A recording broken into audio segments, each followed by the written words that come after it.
Today we mark the 50th anniversary of a pivotal moment in the history of Holocaust remembrance.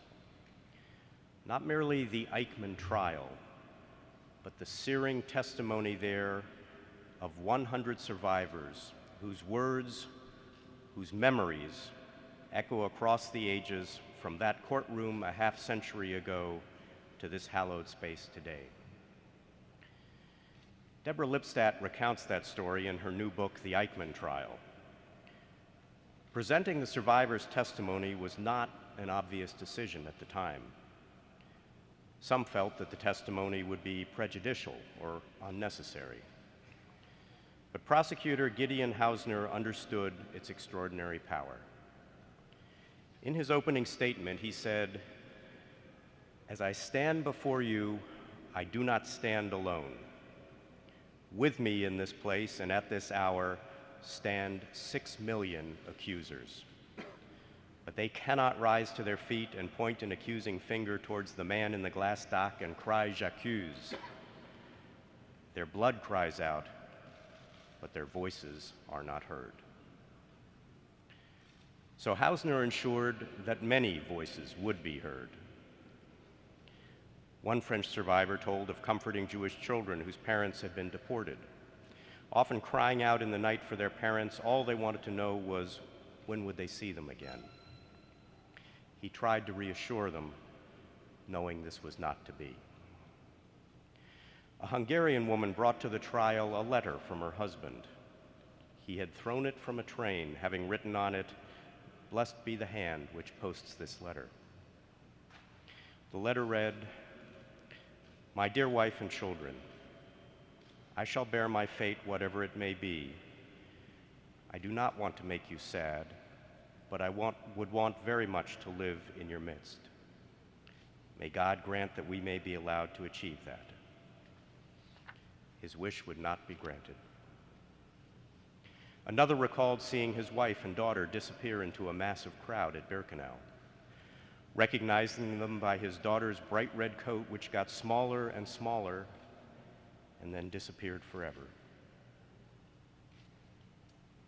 Unlike the Eichmann trial, the Nuremberg trials, as just now so thoughtfully and beautifully described by Justice Breyer, were based largely on reams of German documents, not eyewitnesses.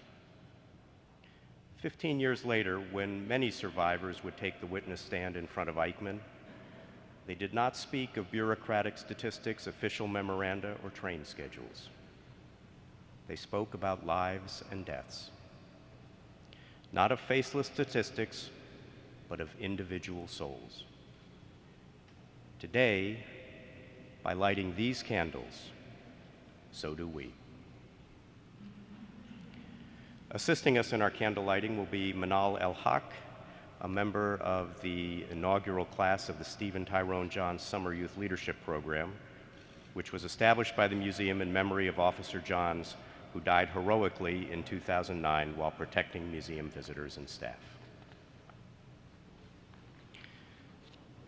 The first candle will be lit by Democratic leader Nancy Pelosi and Charles Stein, a museum volunteer who fled Austria after the Nazi takeover.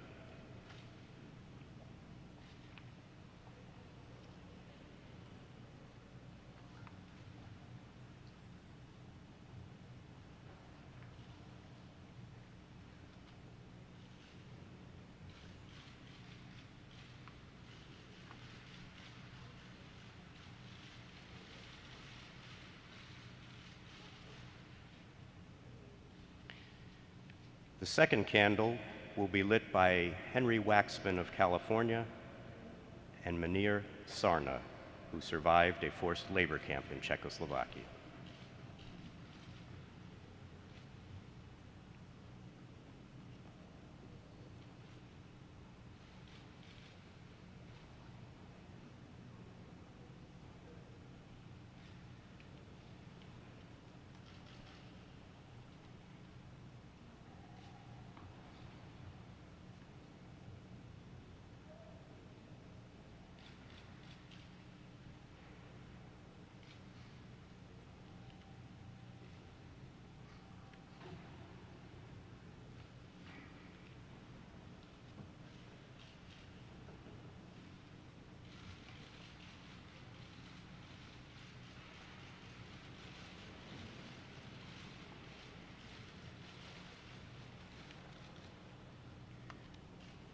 The third candle will be lit by Senator Richard Durbin of Illinois and Nellie Wiesenthal Fink, a museum volunteer who fled Nazi Germany just before Kristallnacht.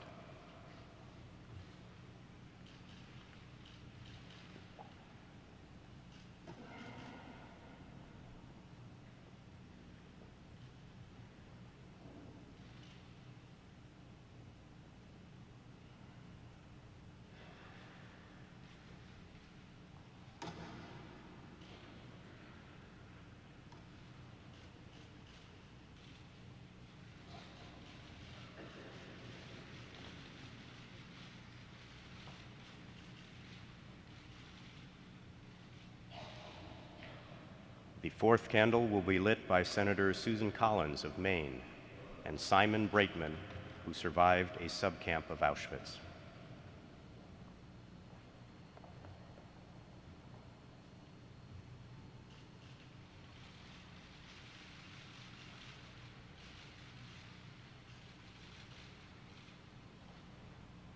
The fifth candle will be lit by Senator Marco Rubio of Florida and Helen Sternlight Jonas, a survivor of a forced labor camp in Poland.